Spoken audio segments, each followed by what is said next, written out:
Bonjour à tous, ravi de vous retrouver pour ce débat qui a pour thème quel immobilier pour une logistique urbaine durable. Pour traiter ce sujet, j'ai le plaisir d'accueillir sur le plateau de Sublation Village deux experts. En la personne de Marc Exposito, vous êtes le directeur innovation GSE. Bonjour Marc. Bonjour. Et Eric Guilloux, vous êtes consultant expert en logistique urbaine au sein du cabinet Arthur Lloyd Logistique. Bonjour. Bonjour Eric. Peut-être un petit mot, Marc, pour commencer, représenter GSE en quelques mots.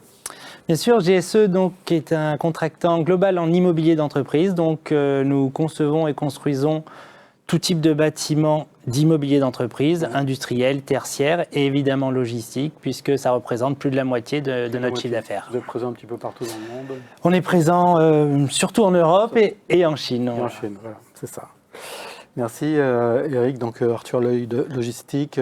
Alors Arthur Lloyd est composé de 74 agents sur toute la France et aujourd'hui on est présent, je dirais, sur tous les secteurs de la logistique urbaine, du tertiaire et à disposition bien sûr, je dirais, sur l'ensemble de la France. Alors Arthur Lloyd Logistique a cru bon, il y a 3 ans, de créer une structure vraiment dédiée à la logistique urbaine. Alors pourquoi ? Tout à fait. Donc l'idée était au travers d'Arthur Lloyd, de créer cette filière, je dirais, logistique urbaine, pour être au plus près, j'allais dire, de nos utilisateurs, et être au plus près de nos clients, et de pouvoir apporter une mission, je dirais, de conseil pour les aider, ou en tout cas participer avec eux à la recherche, bien sûr, du bien qui les intéresse. D'accord. Et donc vous avez pris en charge cette activité, et vous-même, vous connaissez plus, je dirais, le process que l'immobilier proprement dit. Tout à fait. Donc moi je viens plutôt du milieu, je dirais, côté utilisateur plutôt que côté immobilier. Oui. En tout cas c'est mon parcours professionnel. Donc c'est vrai que l'approche, je dirais, vis-à-vis de nos clients, quand on a un utilisateur, je dirais, au téléphone, c'est vrai qu'on a des réunions, qu'on échange en tout cas avec les utilisateurs, c'est vrai qu'on est sur un langage qui est, je dirais, plutôt intéressant.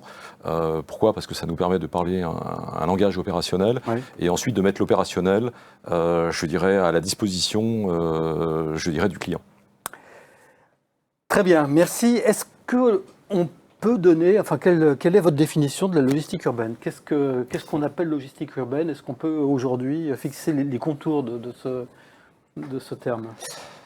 Je crois que c'est la bonne question et que c'est extrêmement difficile. En tout cas, mon point de vue, c'est que la logistique urbaine, c'est de livrer, on va dire, le colis jusqu'au dernier client qui est en centre-ville.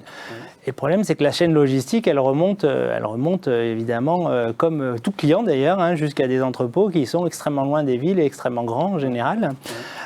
Donc à partir de où on arrête la logistique, à partir d'où on commence la logistique urbaine, d'un point de vue immobilier en général, notre façon de voir, c'est plutôt d'imaginer que la logistique urbaine, c'est quand on change de typologie de bâtiment. Oui. Par des contraintes urbaines. Oui. Et donc, on est souvent, en tout cas chez GSE, en périurbain quand même, en couronne proche des centres-villes, où en fait le foncier, les PLU, les contraintes, on va dire, foncières sont vraiment différentes de quand on est loin des villes et où on construit différemment, et je pense qu'on en parlera. Et donc pour nous, c'est un peu ça. L'immobilier de logistique urbaine, c'est un immobilier qui est contraint de façon différente et qui nous oblige à construire des bâtiments logistiques différents des autres. Oui. Eric, quelle est votre définition de la logistique urbaine ? Alors moi, la définition de la logistique urbaine, elle va être plutôt simple.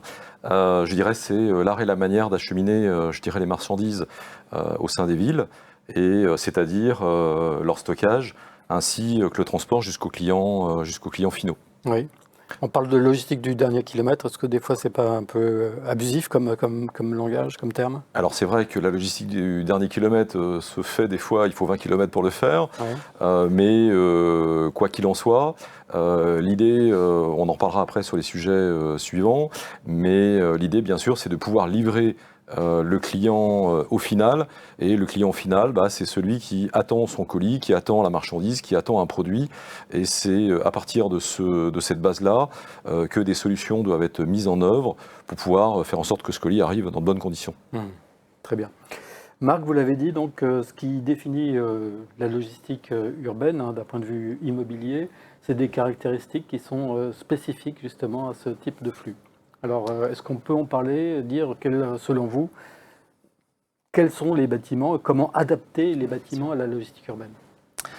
Donc la première des contraintes, en fait, dès qu'on est en zone urbaine, c'est évidemment le manque de foncier. Donc il faut construire, en logistique, on aime construire quand même des grandes surfaces, de grandes surfaces, et donc on n'a pas de foncier. Donc évidemment, la première des choses, et qu'on fait depuis maintenant 4-5 ans chez GSE, et qu'on fait de plus en plus, c'est la verticalité, monter en hauteur. C'est une façon de consommer moins de foncier et de construire de la surface logistique.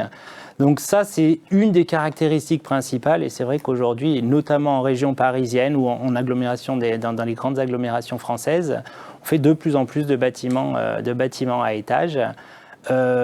Bien souvent des bâtiments finalement empilés les uns sur les autres, parce qu'il n'y a pas que la surface logistique, il y a aussi la surface de circulation et de stockage des véhicules. Donc sont des bâtiments neufs en général. Donc alors aujourd'hui, ce sont des bâtiments quasiment toujours neufs. Par contre, beaucoup de grosses rénovations, on va se le dire, en fait, c'est des friches industrielles en général, et la rénovation consiste essentiellement à tout raser et à reconstruire à neuf, avec par contre des contraintes environnementales qui sont souvent importantes, des terrains pollués, des terrains sur lesquels on va essayer de réemployer un maximum de matériaux. Mais voilà, ce sont les caractéristiques de l'immobilier, d'urbain logistique. C'est vraiment de densifier. Densifier, effectivement, donc monter en hauteur. Et derrière, des contraintes, on le voit un peu sur les images, beaucoup de béton aussi. Donc quand on parle de logistique, on va dire, durable, un bâtiment qui empile beaucoup de béton, il a des contraintes assez différentes que ce qu'on peut construire habituellement loin des centres-villes sur un seul niveau, et avec également beaucoup de terrain autour. Donc essayer de verdir alors le béton, il faut décarboner le béton, et puis de verdir son environnement. Les toitures, les façades sont beaucoup plus travaillées et beaucoup plus végétalisées que tout autre type de bâtiment. Et puis l'idée étant de distribuer ensuite en centre-ville, avec, si possible, des véhicules propres, à gaz ou électriques. Donc il faut prévoir aussi, j'imagine, dans les bâtiments. C'est effectivement une grosse... il y a deux autres grandes caractéristiques à l'intérieur. C'est la diversité des véhicules qu'on peut accueillir. Parce que quand on parle d'urbain, on parle en général de ZFE, où on imagine la future ZFE à venir, et donc des véhicules qui vont être... plusieurs tailles, de plusieurs énergies, les biocarburants, mais de plus en plus d'électrique. Alors, on n'est pas encore sur l'hydrogène, mais ça risque de venir. Et donc soit avoir des stations multi-énergie à proximité, soit carrément être capable d'intégrer des stations sur place, ou au moins de la recharge de véhicules électriques. Ouais. Et le deuxième sujet, c'est plutôt la flexibilité du bâtiment, la divisibilité, avec le potentiel d'avoir beaucoup de preneurs, et donc d'être capable de répartir l'espace le plus flexiblement possible. En tant que contractant général, la demande est forte en ce moment. Enfin, vous sentez qu'il y a une évolution de la demande dans ce domaine? Oui, très clairement. Aujourd'hui, on a, alors je ne les ai pas recensés, mais on a au moins 4 projets en logistique urbaine, ou en tout cas en bâtiment proche des villes, avec un besoin avec plusieurs étages, côté de Lille et beaucoup en région parisienne. Donc oui, la demande est forte. Et puis c'est vrai que du coup, chez GSE, on a cette expertise technique d'immobilier à étage qu'on a mis en œuvre depuis le premier bâtiment qu'on ait fait, qui défile derrière. C'est un bâtiment à Gennevilliers qui est livré en 2018. Donc maintenant, ça fait 5 ans qu'on a l'habitude de faire ça. Donc le bâtiment pour... Ikea, c'est ça, Leroy Merlin Ikea qui utilise. Qui a été construit pour justement permettre à Ikea notamment de livrer ces magasins de centre-ville. Ok. Eric, même question. Donc, vous êtes donc cabinet conseil, vous apportez votre expertise aux entreprises qui souhaitent qui ont des projets dans ce domaine-là. Donc vous voyez, vous avez une vue vraiment panoramique de tout ce qui se fait aujourd'hui dans ce domaine-là. Quelles sont les caractéristiques que vous observez en matière de logistique urbaine? Comment vous les voyez évoluer, ces entrepôts? Alors je dirais qu'aujourd'hui, les caractéristiques, que ce soit sur toutes les villes de France, aujourd'hui, on va avoir une définition qui va être la CDU. Alors le CDU, c'est quoi? C'est un centre de distribution urbain. Sur Paris, il y en a bien sûr quelques-uns. qui ont été mis en place, en tout cas des installations qui ont été mises en place, tout simplement pour massifier et consolider, je dirais, le flux des marchandises en périphérie des zones et avoir, ce qui permet d'ailleurs de réduire considérablement le nombre de camions de livraison circulant en ville. C'est quand même le but de ce qu'on vient d'évoquer. Maintenant, on a aussi des tests qui sont en train de se faire sur un système de livraison en nuit, justement pour pouvoir permettre aux villes, je dirais, d'être dans un système plus réactif. On a aussi des exemples de réalisation d'entrepôts logistiques urbains qui sont en place et qui sont d'ailleurs en cours de construction actuellement, qui sont le principe des entrepôts à étages, avec donc une particularité qui sont aussi pour une grande partie des entrepôts donc, en verticalité. L'idée aussi, c'est d'avoir aussi des espaces partagés, je dirais, de stockage et de distribution en sous-sol. On a quelques exemples qui commencent à réfléchir sur un principe de mutualisation, de pouvoir avoir des parkings, je dirais, en sous-sol, et de voir comment on peut alimenter, en tout cas dans Paris. On parlait tout à l'heure de friches. Alors c'est vrai que le foncier est très compliqué sur Paris. Mais donc il faut innover, il faut trouver des solutions, il faut trouver des exemples. Les exemples qui existent justement, c'est de pouvoir regarder les possibilités qu'on a sur des parkings souterrains aujourd'hui qui sont de plus en plus désertés. Donc c'est de voir comment on peut en tout cas avancer sur des sujets. Bon, ce qu'on retient aussi, c'est des solutions, j'allais dire, de mutualisation pour tout ce qui concerne des flux par le fluvial. On en parle très peu, mais le fluvial a aussi une importance et c'est vrai qu'on en parle très très peu parce que ça représente très très peu de la part du modal. Mais aujourd'hui, on a bien retenu que dans les centres-villes, l'idée, c'est de trouver des solutions, je dirais, de mutualisation, des espaces logistiques dans des zones urbaines qui sont très denses, pour optimiser, je dirais, tous les flux logistiques, pour éviter, bien sûr, tout ce qu'on peut connaître, la congestion, les émissions de gaz à effet de serre, tout ce qui est polluant, le bruit, l'accidentologie, voilà, pour avoir une... Et bien sûr, on va rajouter le fret ferroviaire, qui a aussi son importance. On a des entrepôts aujourd'hui auxquels on revient d'ailleurs sur la partie ferroviaire. Pourquoi ? Parce qu'on avait un petit peu, si on se souvient bien, dans certaines époques, abandonné, je dirais, le ferroviaire. Aujourd'hui, on revient sur du ferroviaire. Pourquoi ? Parce qu'on est bien sûr sur une solution qui est aussi intéressante, mais qui va en tout cas se trouver principalement en limite ZFE. Voilà. Justement, sur multimodal, vous preniez l'exemple de Gennevilliers tout à l'heure, c'est un très bon exemple, puisque en fait, cet entrepôt de logistique urbaine est embranché au port de Gennevilliers, donc est alimenté par le fleuve. Oui, le multimodal, on y pense beaucoup, on en parle beaucoup, on le fait pas beaucoup quand même, parce que c'est difficile. C'est difficile et il y a, je crois, beaucoup de sujets. Alors, le faire, c'est souvent des sujets de délai en fait qui posent problème. Il y a beaucoup d'entrepôts embranchés fer et qui ne voient aucun train qui passe, qui ne voient aucun train. Bien sûr, on en fait régulièrement des embranchements fer qui ne fonctionnent pas. Et pourtant, en termes économiques, en termes écologiques, c'est vraiment une super idée. Et à la fin, je crois que la difficulté, elle est vraiment sur les délais qui sont plus difficile à gérer. Ouais. Alors Eric parlait de verticalité, c'est le maître mot aujourd'hui quand on parle de logistique urbaine ? Oui, c'est le maître mot parce que je pense qu'il y a des sujets de rentabilité. Le terrain, il n'y en a pas beaucoup, il coûte cher. Donc évidemment, il faut arriver à construire plus de mètres carrés, louer plus de mètres carrés pour arriver à amener une rentabilité. Et derrière, on voit même le fait que peut-être la location de la surface logistique, ce n'est pas la plus rentable non plus. Donc, ce qu'on voit souvent en verticalité, c'est mutualiser aussi les domaines d'activité du bâtiment. Nous, c'est quand même souvent... Alors, en plus on monte, plus c'est difficile d'avoir du poids. La logistique lourde, elle aime bien avoir du 5, du 7 tonnes au mètre carré. Et plus on monte, plus c'est difficile d'avoir ça en étage. Donc mettre d'autres types d'activités, de la messagerie, de mettre des bâtiments d'activité justement à l'étage. Alors les commerces, nous aujourd'hui, très sincèrement, on n'en fait pas beaucoup, mais peut-être parce qu'on est encore trop loin des centres-villes. Mais clairement, de la messagerie et de l'activité, c'est quasiment systématique d'avoir plutôt ce type d'activité aux étages. Mutualisation, automatisation aussi ? Oui, alors l'automatisation, c'est un sujet où...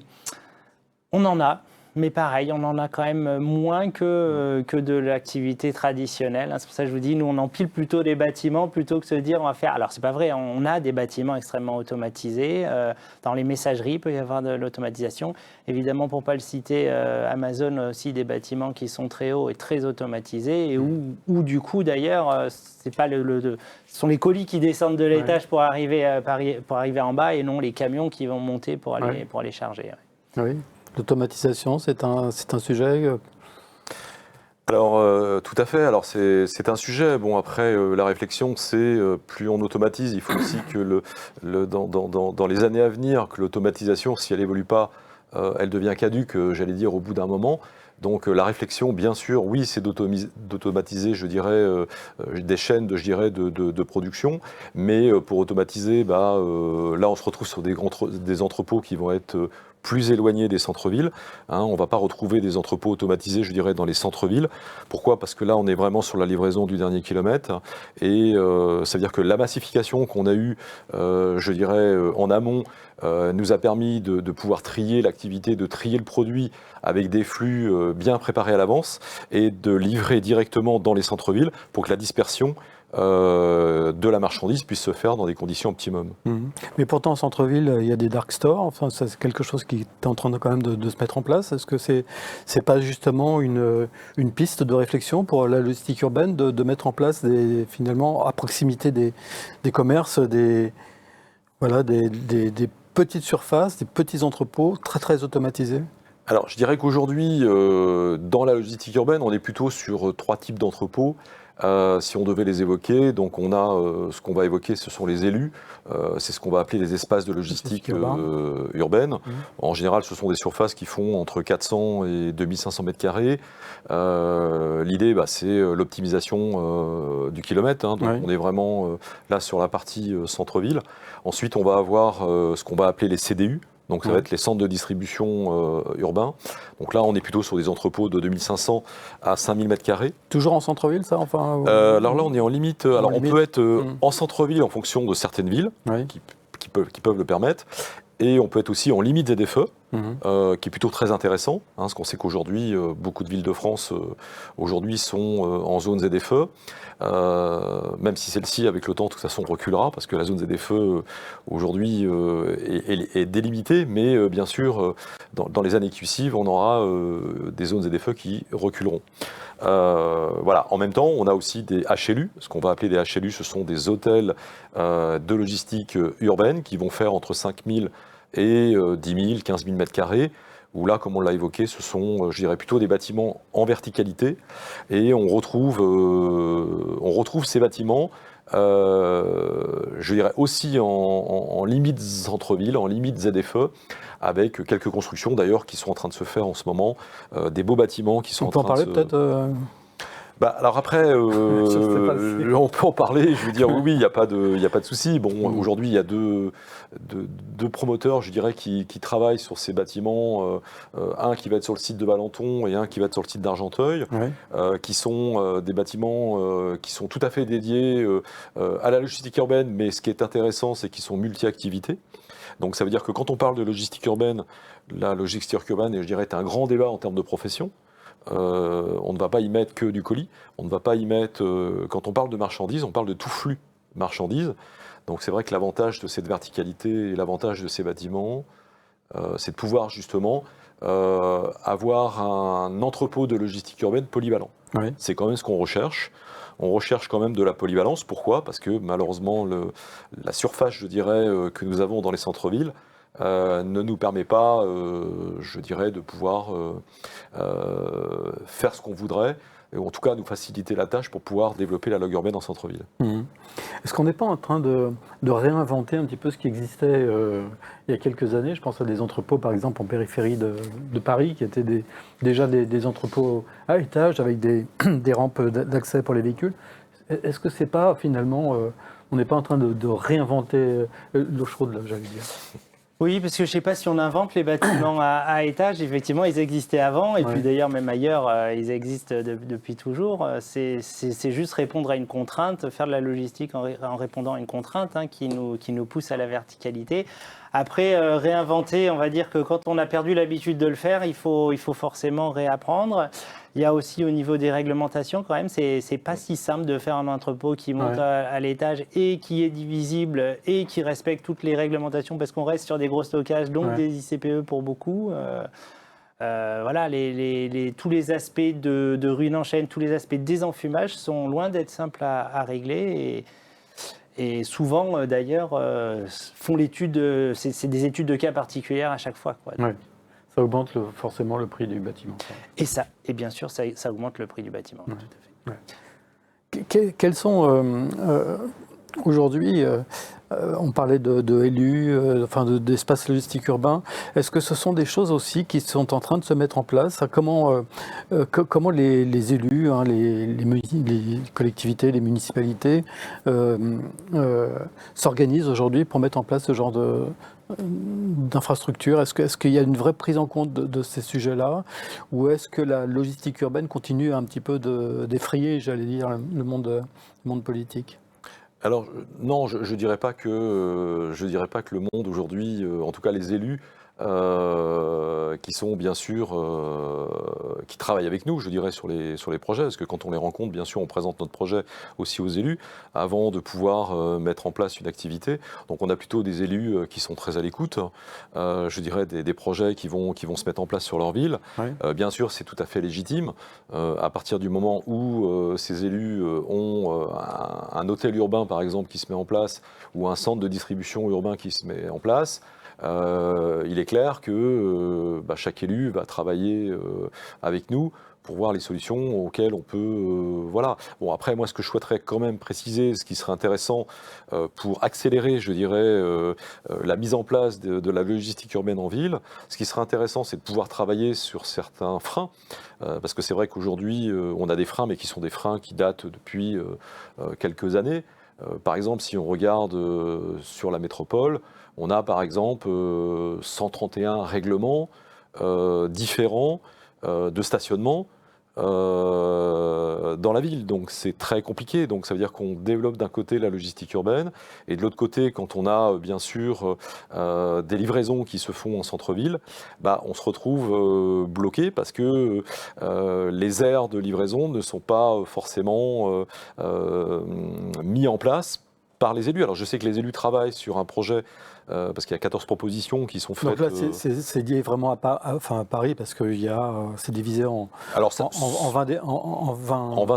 arrondissements. Oui. Tout à fait. Alors ça peut, là j'évoquais Paris, mais après sur d'autres centres-villes de France, on peut avoir 2-3 règles qui font qu'au travers de l'urbanisme, les camions sont très embêtés, je dirais, pour pouvoir stationner. Alors quand je parle des camions, je parle de camions de 19 tonnes, je parle de camions qui viennent en ville pour livrer la marchandise. Maintenant, ce qui est important de savoir, c'est que dans tous les cas, il faut bien quand même qu'on ait de la marchandise qui rentre en ville. Oui. Peut-être pour compléter sur la partie immobilière, en fait, et par rapport aux élus, élus et LUS et pas les ELU, logistique, ça fait peur, en fait, de façon générale. Ouais. Et quand on s'en rapproche des centres-villes, ça veut dire de la logistique avec beaucoup de voisins, donc ça fait encore plus peur. Donc la logistique urbaine, on attend d'elle qu'elle soit beaucoup plus vertueuse en termes d'image. Et clairement, voilà, les entrepôts, non seulement ils coûtent cher parce que contraints, parce que les terrains coûtent cher, mais également parce qu'on va y ajouter beaucoup d'artifices, entre guillemets, pour verdir l'image du bâtiment. On voit ces gros bâtiments derrière, et ce n'est pas le cas, mais besoin de beaucoup plus de végétalisation en façade, en toiture, d'activité. L'activité justement économique qu'on peut mettre dans des bâtiments d'activité en toiture, c'est aussi pour ajouter de l'emploi.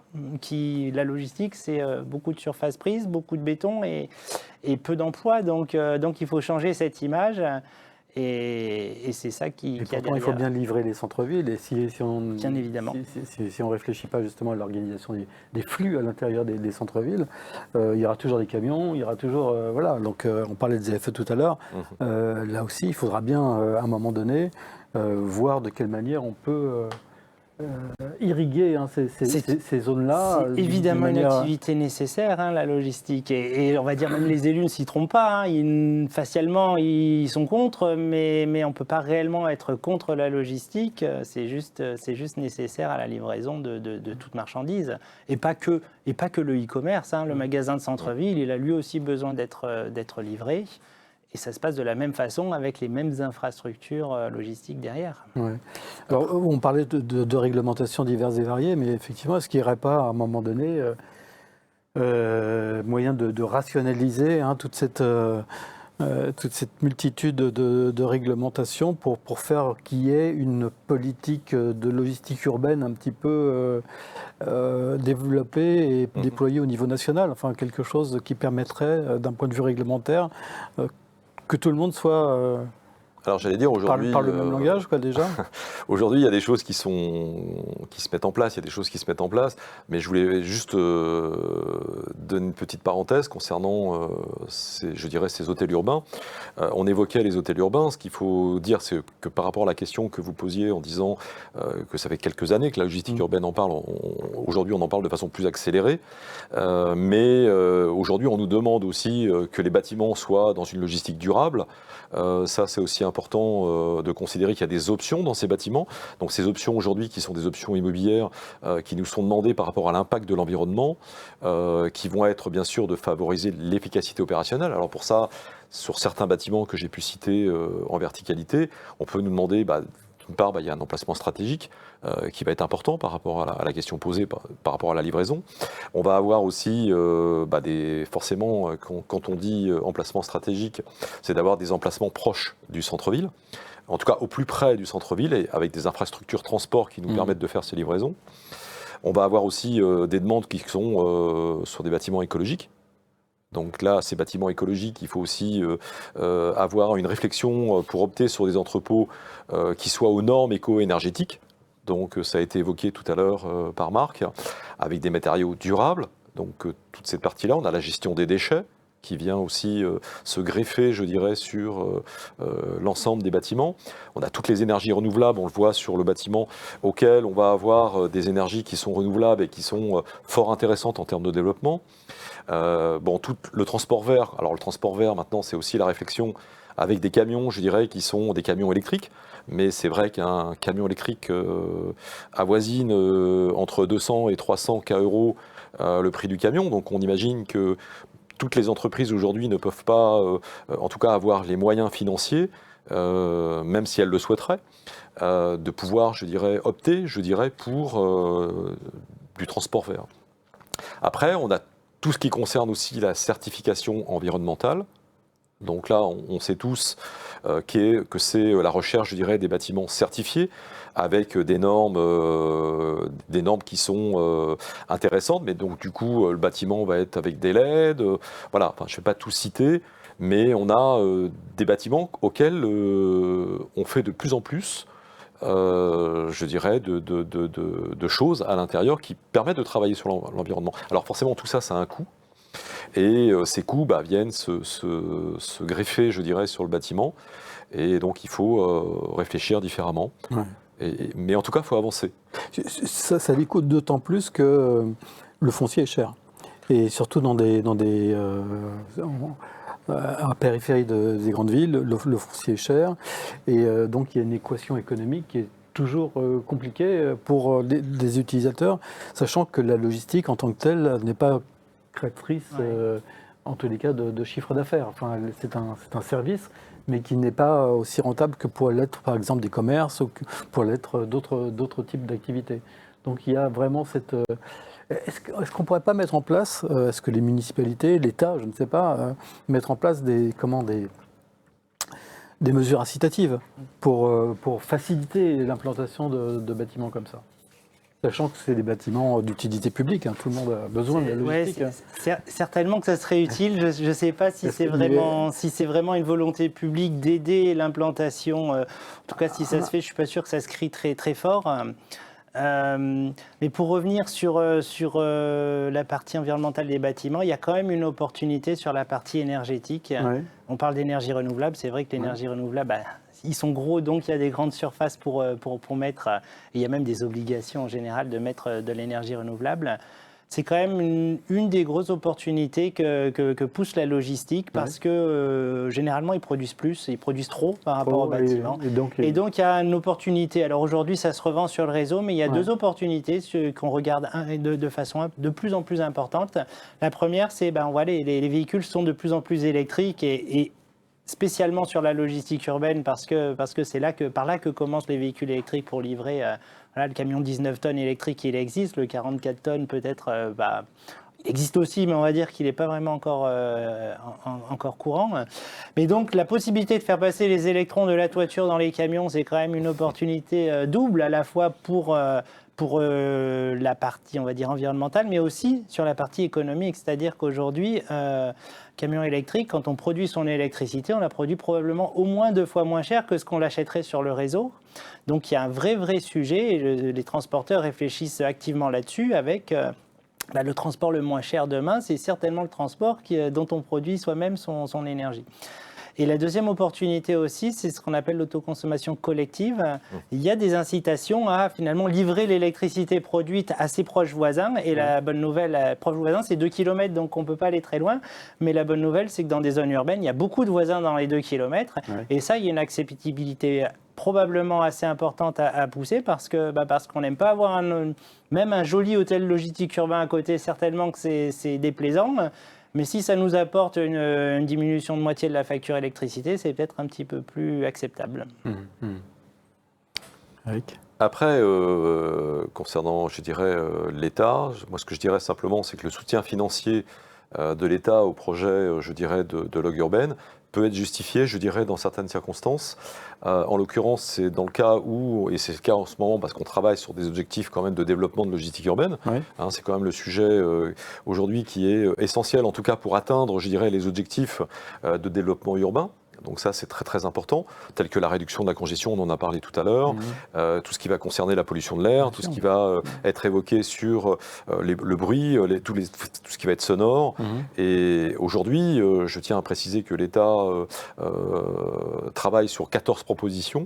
Alors, je ne vais pas toutes les citer parce que je dirais qu'aujourd'hui, voilà, mais en tout cas, moi, je vous invite en tout cas à regarder... C'est des propositions ou c'est passé déjà Non, c'est des propositions qui sont en cours, qui sont par l'État. Donc, par exemple, vous en avez une qui était de renforcer, par exemple, l'information des agglomérations sur les flux. Donc, on a déjà cette première base. On a aussi de favoriser, on en parlait tout à l'heure, je dirais le dialogue entre les acteurs publics et économiques. Donc, pourquoi ? Parce que l'idée, c'est de pouvoir communiquer. Et plus on communique en matière de logistique urbaine, aussi bien avec les collectivités territoriales, et plus ça va être intéressant parce que c'est quand même un projet commun. La logistique urbaine, c'est un projet commun, et qui dit un projet commun dit forcément tous les acteurs autour d'une table, pour que chacun puisse se parler et avancer sur un dossier qui est le dossier de la logistique urbaine. En même temps, c'est aussi réfléchir pour approfondir, je dirais, l'intégration de la logistique urbaine du centre-ville, on en a parlé tout à l'heure. Donc pour ça, il faut des documents aussi de planification, il faut que les collectivités travaillent avec nous, je dirais, sur comment on peut se projeter, je dirais, en feuille de route sur les 2 ans ou 3 ans à venir. C'est ça l'idée. Donc il faut continuer d'avancer, continuer de se parler, quoi qu'il en soit. Rien ne pourra se faire sans des plateformes logistiques urbaines dans les centres-villes. Certes. Après, comment faire justement pour inciter vraiment véritablement les municipalités, les collectivités à mettre en place ce genre d'infrastructure. Dans le résidentiel, les municipalités sont tenues à prévoir des logements sociaux. Est-ce qu'il ne pourrait pas y avoir aussi une obligation, enfin des quotas réservés aux bâtiments logistiques en périphérie ou en centre-ville ? Alors, je dirais que ça a été... alors ça, on l'a retrouvé, par exemple, dans des immeubles qui se construisent actuellement. En tout cas, on l'a vu sur les 2-3 ans. On a des immeubles que des promoteurs ont construits, souvent sur les parties rez-de-chaussée. si on regarde bien, ils ont développé sur les parties rez-de-chaussée de l'immeuble une zone de gardiennage, mais qui est une zone de gardiennage réservée à la logistique urbaine, qui permettent, je dirais, de pouvoir tout simplement à des particuliers de déposer leurs colis, avoir toute une zone de prestation de services qui permet d'avancer sur des sujets précis. Maintenant, bien sûr, l'idée c'est aussi de projeter, je dirais, ces sujets maintenant à hauteur des entrepôts, à hauteur, je dirais, de toutes les plateformes logistiques urbaines qui peuvent être mises en place demain au travers des élus. Mais pour ça, il faut dialoguer, avancer, et ça fait partie, je dirais, des 14 propositions que l'État a mis en avant sur des sujets bien précis. Alors, je me tourne vers la régie et plus précisément vers Hervé qui va nous dire s'il y a des questions. Bonjour Jean-Philippe et bonjour à tous. Pour massifier les flux en transport et en particulier les flux à destination des zones urbaines, l'idée de réduire les fréquences de livraison et donc d'allonger les délais de transport vous semble-t-elle crédible si les destinataires de ces flux acceptent d'augmenter leur stock pour ne plus fonctionner en flux tendu ? Alors, la fameuse question des flux tendus. Alors, c'est un petit peu ce qu'on a précisé tout à l'heure. C'est pour ça qu'aujourd'hui, on a 3 types de plateformes. Donc, on a parlé du centre-ville avec la partie de la livraison du dernier kilomètre. Ensuite, en limite ZFE, la massification des produits. Bien sûr, donc l'idée, c'est bien de réduire, je dirais, cette livraison du dernier kilomètre avec une massification très importante. Donc ça, on peut le retrouver dans des hôtels urbains qui sont des hôtels à étage et qui permettent de massifier l'activité. Pourquoi pas de robotiser aussi, je dirais, cet hôtel pour pouvoir nous permettre d'avoir le moins de flux. Donc la question qui est posée, c'est bien, on est bien en accord à réduire dans tous les cas l'arrivée, je dirais, des camions au centre-ville. Comment on s'y prend? Quelles solutions on peut avoir demain?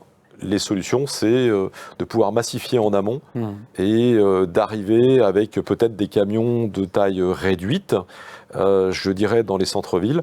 Et c'est ce qui est en train de se faire aujourd'hui pour prévoir la livraison. Aussi, la mutualisation aussi, bien sûr, permettrait. Mais c'est compliqué la mutualisation. On en parle souvent, mais on en parle plus que ça. Alors la mutualisation, elle a différents aspects. Elle peut être aussi sur un aspect de, je dirais, partagé. On peut être sur des espaces partagés. Aujourd'hui, dans la logistique urbaine, on a des acteurs qui peuvent partager, je dirais, des surfaces, qui peuvent partager, je dirais, une zone logistique. Bon, on a quelques exemples qu'on n'a pas cités, mais vous voyez, par exemple, si on évoque, il y a un centre de distribution urbain qui a été mis en place à Francfort. Eux, ils ont mis en place je dirais, un centre de distribution en centre-ville, en plein cœur, je dirais, du centre-ville, afin de pouvoir massifier l'activité et ensuite de disperser, je dirais, l'activité dans le centre-ville. Bon, nous, on est un petit peu sur une conception un petit peu différente, je dirais, en France, mais les sujets ne manquent pas et les solutions non plus. Et peut-être pour revenir à la question, est-ce que c'est crédible finalement de massifier et d'être plus lent ? Il me semble que oui. Enfin, moi, j'y crois beaucoup parce qu'aujourd'hui, on a quand même montré que le client, finalement, il préférait la ponctualité que la rapidité. Ouais. Après l'objectif de on est livré à 15 minutes, finalement, on est capable d'être livré en 24 heures, 48 heures, à condition que ça soit sur un créneau donné. Et c'est une condition nécessaire, à mon avis, à faire une logistique plus durable, hein, massifiée. Ouais. Et utiliser des moyens qui sont meilleurs environnementalement, mais plus lents. Hein. On parlait du train, le bateau aussi, c'est vraiment typiquement le besoin. Mais pourtant, la livraison dans Paris par barge, par exemple, Franprix le fait, mais ils sont les seuls. C'est vrai que non, c'est vrai que c'est. Alors il y a eu des tests, hein. Il y a eu IGEA aussi qui a fait ce test. Mais aujourd'hui, on a des endroits qui aujourd'hui nous permettent, j'allais dire, de pouvoir accoster. Au niveau du fluvial, on a des possibilités qui sont possibles. Sauf ce qui nous manque aujourd'hui, c'est du foncier. Donc accoster sur une berge, certes, c'est possible, je dirais, sur des zones dédiées. Mais pour pouvoir accoster, il faut qu'on puisse décharger la marchandise. Et pour décharger la marchandise, il faut qu'il y ait du foncier qui se met en place. Et là, c'est aussi une difficulté. On n'a pas forcément des fonciers qui sont disponibles en limite de berge et qui nous posent des difficultés pour la livraison du dernier kilomètre ensuite. Dans d'autres villes, ça se fait. Je pense par exemple à Lyon, qui est traversé par le Rhône et la Saône. Est-ce que ce genre de livraison par le fluvial Alors, se fait? dans le Rhône, oui, il y a eu des tests qui ont été faits. En l'occurrence, c'était pour de la livraison de vins spiritueux. Oui. Donc on a bien sûr une péniche qui arrive, parce que le Rhône, c'est vrai, a plutôt une facilité intéressante pour faire de la log urbaine, parce qu'il y a plus d'espace et on a un côté fluvial, je dirais, très, très, très large pour le faire. Donc là, on avait, je dirais, des caissons qui étaient numérotés, et ces caissons étaient directement positionnés sur des vélos triporteurs, afin de livrer, une partie du centre-ville de Lyon. Là, en l'occurrence, c'était vraiment tout ce qui concerne les vins spiritueux. Donc ça veut dire qu'on peut le faire. Ikea aussi a fait des tests, sur berge. Amazon a fait aussi des tests, je dirais, sur berge pour faire des livraisons du dernier kilomètre. Mais difficulté pour avoir du foncier sur les berges. Donc c'est vrai que si on avait des solutions pour pouvoir faire en sorte que la marchandise qui arrive en fluvial Approvisionné, hein. soit déchargée dans des excellentes conditions, cela faciliterait bien sûr la livraison. Oui. Hervé ? Qui dit verticalité dit aussi acceptation des loyers qui vont avec. Qu'en pensez-vous? Bien sûr. Bien sûr, et de toute façon, il y a des équations financières et économiques qui sont faites par les propriétaires de bâtiments, et si on paye plus cher son terrain et plus cher son bâtiment, il n'y a pas d'autre choix qu'augmenter les loyers. Et l'avenir nous le dira, on va dire, mais ça va forcément enchérir le prix, et il n'y a très sincèrement pas beaucoup de solutions pour s'en sortir là-dessus. Oui. Alors moi, je suis d'accord avec Marc. Je veux dire, sur le principe, c'est vrai qu'aujourd'hui, est-ce que les loyers sont justifiés ou pas? C'est une question qui est toujours ambiguë, car derrière cette question, il y a forcément des coûts. Et le loyer n'est pas mis au fruit du hasard. Le loyer est mis parce que tout simplement, aujourd'hui, on va avoir un terrain qu'on va éventuellement payer très cher. Derrière, il y a les coûts de construction qui viennent avec. On a parlé de tout l'environnement du bâtiment, qui vont être toutes les questions environnementales qui vont être rajoutées sur le bâtiment. Donc forcément, tout cela a un coût. Et ce coût se retrouve, je dirais, bien sûr, dans le loyer définitif. Et là, je sais que c'est pas simple, c'est compliqué, mais est-ce qu'aujourd'hui on a le choix? Je ne crois pas. Après également aussi, enfin, les lois, on va dire, aident à contraindre finalement. Si on n'est pas capable de construire autre chose à plus bas prix, voilà, parce que le problème de ça coûte cher, c'est si jamais il y a d'autres surfaces qui coûtent moins cher, où ça va empêcher le développement. Mais si tout coûte cher, c'est malheureux, mais c'est comme ça que ça se passe. Avez-vous des précisions ou des exemples concrets sur les solutions immobilières actuellement proposées? Alors, j'allais dire les solutions immobilières, oui. Enfin, alors les solutions immobilières, on a évoqué les sujets, je dirais, d'entrepôt. On a évoqué toutes les solutions du centre-ville. On a des solutions, des réflexions aujourd'hui qui est d'utiliser les parkings, comme on a pu le dire. Pourquoi? Parce qu'en manque de foncier, l'idée c'est de savoir comment on peut avancer sur des projets de log urbaine, parce que, pour rappel, il faut bien quand même qu'on livre la marchandise dans les centres-villes. Mais du coup, comment on s'organise sur le foncier? Donc toutes les pistes possibles où il y a de la surface qui peut être éventuellement disponible, on va l'utiliser. Ça, c'est une contrainte qui est actuellement utilisée. Donc il y a cette hypothèse de parking en sous-sol pour nous permettre aussi de développer de la log urbaine. Nous concrètement, c'est vraiment le bâtiment d'activité à l'étage aujourd'hui qui va se louer, on va dire, généralement à destination de PME, voire d'artisanat, des toutes petites cellules qui peuvent être divisibles à partir de 100 mètres carrés et qui sont une solution qui est beaucoup plus à la fois acceptable parce que beaucoup plus d'emplois et un peu plus rentable que la logistique. Donc de la logistique sur les premiers niveaux et du bâtiment d'activité sur les étages. C'est ce qu'on voit aujourd'hui et ce qu'on construit.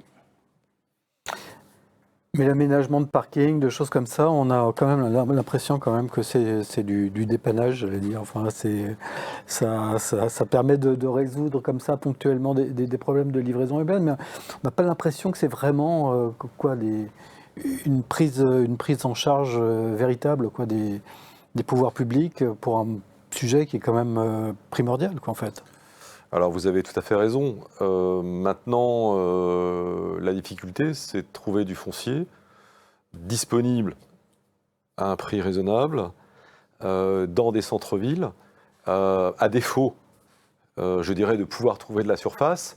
On a des demandes, et ces demandes, si on est sur un secteur, par exemple sur une zone parisienne, et qu'on n'a pas de surface de disponible pour construire, je dirais, un bâtiment dédié, je dirais donc à la log urbaine, en tout cas une participation, ou en tout cas l'État pourrait tout simplement aider, je dirais, en tout cas nous aider à trouver, je dirais, des zones dédiées à de la log urbaine.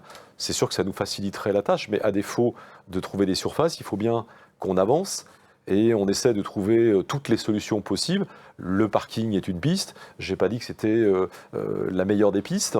Mais bien sûr, si on nous dit aujourd'hui, demain, vous avez la possibilité de faire un bâtiment à étage, je dirais dans une zone en plein centre-ville de Paris, écoutez, c'est avec plaisir que nous sommes intéressés pour cette demande. Bon, ça se fait. Alors peut-être que demain, à l'avenir, on a des exemples, par exemple, comme la Chine, qui est quand même très acteur dans la log urbaine. On a aussi Singapour, qui, eux, d'entrée de jeu, avaient prévu et ont prévu, dans leur log urbaine, d'installer déjà des zones dédiées à la log urbaine. C'est-à-dire que quand on construit un espace, admettons sur Paris, dans une ville de France, la réflexion, c'est de dire, oui, on fait des immeubles, mais oui, on fait aussi un entrepôt dédié, je dirais, à une zone logistique urbaine qui va nous permettre de nous développer. Peut-être qu'on aurait tendance à penser qu'on développe déjà la partie, je dirais, immeuble particulier, et que dans un deuxième temps, on réfléchit à la log urbaine.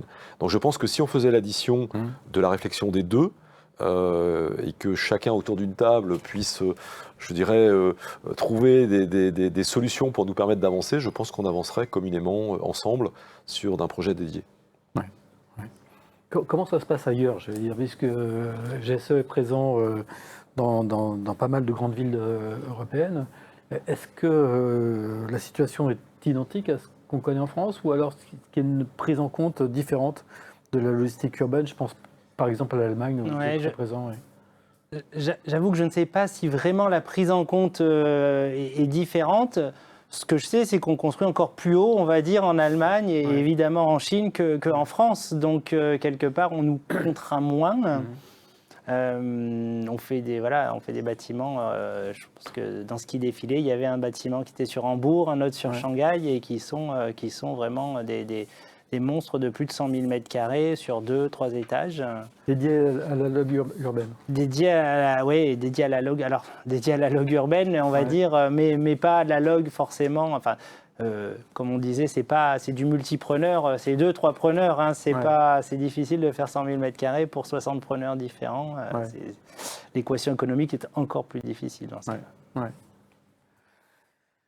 Est-ce qu'il y a un modèle à suivre? Est-ce qu'il y a des réalisations qui vous semblent exemplaires, susceptibles en tous les cas de servir de modèle à ce que peut être la logistique urbaine? On a parlé tout à l'heure de Gennevilliers, il y a l'hôtel logistique de la Porte de la Chapelle aussi, par exemple. Est-ce que ces modèles-là sont susceptibles d'être dupliqués ailleurs?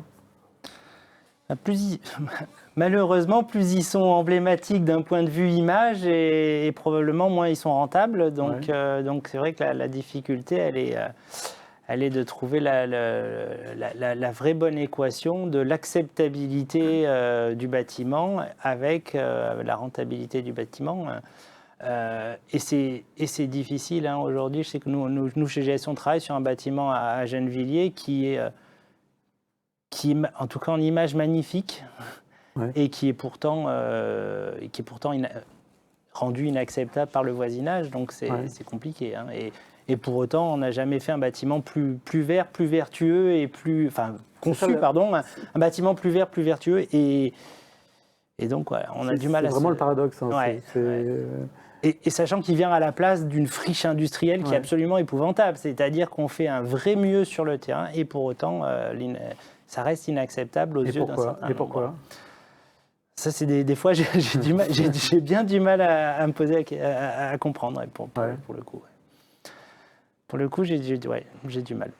Comment justement la rendre plus acceptable, j'allais dire, cette logistique urbaine qui est pourtant un mal nécessaire. Enfin, on est bien obligé quand même de livrer les centres-villes, ne serait-ce que pour se nourrir, s'habiller, enfin tous les produits nécessaires à la vie de tous les jours. Donc ces produits-là doivent arriver en ville.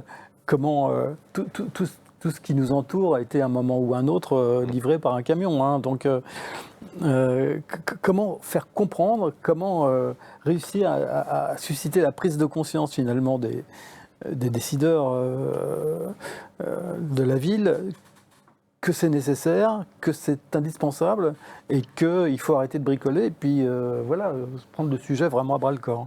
Alors si vous voulez, aujourd'hui, quand on bricole, comme vous pouvez le préciser, c'est que on bricole aujourd'hui parce qu'on fait avec les moyens que nous avons. Et les moyens qu'on a, c'est que du coup, ce qui serait intéressant, et on remet le sujet en précisant qu'aujourd'hui, l'importance des élus par rapport à leur ville, par rapport à leur secteur, est très importante. Pourquoi ? Parce que tout le monde parle de log urbaine, et on va en parler de plus en plus. La log urbaine est un sujet qui va prendre, je dirais, une dimension très importante, je dirais, dans les mois qui suivent et dans les années à venir. Donc il est dès maintenant important de trouver des solutions en se mettant autour d'une table, donc l'État en premier, les élus, les promoteurs, les clients, les utilisateurs, parce que bon, je dirais tout le monde est concerné. Je veux dire, on a une chaîne, je dirais, d'information qui est vraiment sur toute cette dimension. Et si chacun ne prend pas cette dimension que nous attendons tous, et comme vous l'avez dit, dans tous les cas, il y aura toujours des camions. Quoi qu'il soit, alors on aura peut-être en 2030 des camions électriques qui viendront livrer en centre-ville, mais on ne peut pas dans tous les cas s'écarter du principe qu'il n'y aura plus de camions en centre-ville qui viennent livrer. Je ne vois pas comment livrer de la marchandise en ville, mais pour la livrer, il faut forcément accueillir cette marchandise, je dirais, dans des zones dédiées. Ouais. Ces zones dédiées, ce sont, bien sûr, on l'a évoqué, les centres-villes. Dans les centres-villes, à partir du moment où on ne peut pas poser sa marchandise, parce qu'on ne peut pas la massifier, parce qu'on ne peut pas la consolider, parce qu'on ne peut pas la disperser, parce qu'on ne peut pas la livrer, ça va forcément poser des contraintes. Donc ces contraintes, il vaut mieux se les poser maintenant, plutôt qu'en 2030, parce que ce sera trop tard. Et je pense que là, la congestion des villes, parce qu'on voit bien que dans les villes, on a certaines villes quand même qui réduit de plus en plus l'espace de voirie. On voit bien qu'on a des zones de stationnement qui ne sont pas forcément dédiées pour de la log urbaine. On a des pistes cyclables qui gravitent dans certaines villes, un peu plus dans d'autres. Mais ces pistes cyclables, certes, elles sont nécessaires. Donc il faut vraiment trouver des solutions innovantes. Et pour ça, je pense que le partage d'idées, le partage de connaissances, le partage, je dirais, de la connaissance de chacun sur ce qui a été fait sur les entrepôts va nous permettre d'avancer. Mais toutes les idées sont bonnes à prendre et il faut vraiment poursuivre cette avancée dans la log urbaine. Mais est-ce qu'à un moment donné, le législateur ne doit pas s'emparer du problème et puis fixer le cadre réglementaire de la logistique urbaine? Est-ce que si on laisse le sujet traité par de différentes façons par les collectivités, est-ce que véritablement ce sujet-là sera véritablement réglé? Je veux dire, on peut pas éternellement comme ça avoir un flou juridique autour de ce sujet de la logistique urbaine. Alors je dirais il sera réglé dès le moment où chacun aura donné en tout cas un accord de principe sur la vision de la logistique urbaine en ville et que derrière on puisse travailler en commun sur un projet qui est un projet qui doit aller dans le bon sens. Pour ça, bien sûr que l'État a aussi une part je dirais, de faire en sorte que ces mises en place d'entrepôts puissent se faire. Maintenant, on a aussi... l'État, et puis les parlementaires. Les parlementaires, Il y a un moment donné, il faut quand même Non, qu'on le traite. c'est sûr que c'est à eux de traiter, et par contre, c'est peut-être à nous de leur fournir les arguments qui vont leur permettre de traiter ce sujet. Et les arguments, ils sont évidemment environnementaux et sociétaux. Et il y a quand même, sur la partie environnementale, on travaille beaucoup et il y a beaucoup ça concerne tout le d'arguments. monde, enfin ça concerne la population tout entière. Enfin, Ouais. Mais l'environnemental ne suffit pas hein, Ouais. aujourd'hui. D'ailleurs, il y a eu des démonstrations, alors que certains ne le croient pas, mais sur le poids carbone d'un produit qui est livré chez soi plutôt qu'aller le chercher au magasin, la réalité, c'est que le e-commerce est meilleur. En réalité, on va supprimer des étapes, et pour autant, c'est pas pour autant qu'on a mis de l'acceptabilité dans le e-commerce et dans la livraison en particulier. bon. Bah, écoutez, merci. Je pense qu'on a quand même abordé un certain nombre de sujets. Bon, on voit qu'il est loin d'être réglé, hein, qu'il y a quand même encore beaucoup de chemin à parcourir avant que la logistique urbaine soit véritablement une priorité nationale. Hein, mais bon, les choses avancent. Hein, il y a un certain nombre d'initiatives qui sont prises. On voit aussi des projets hein, qui commencent à sortir du À émerger, terre, et ouais. bon, ça, c'est plutôt la bonne nouvelle. Maintenant, il y a effectivement peut-être un certain nombre d'initiatives à prendre. Vous parliez des berges, par exemple. Effectivement, peut-être que les berges pourraient être mieux aménagées. Et puis, la mutualisation aussi encouragée, parce que ça aussi, c'est une des pistes qu'on pourrait aussi développer pour inciter les entreprises à mutualiser leurs flux et puis à faire en sorte qu'il y ait moins de véhicules dans les villes. Voilà, en tous les cas, merci beaucoup pour ce débat hein, très, très, très riche. Et puis merci à vous aussi, bien entendu, de l'avoir suivi, d'avoir posé des questions. À très bientôt pour une autre émission sur le plateau de Supply Chain Village.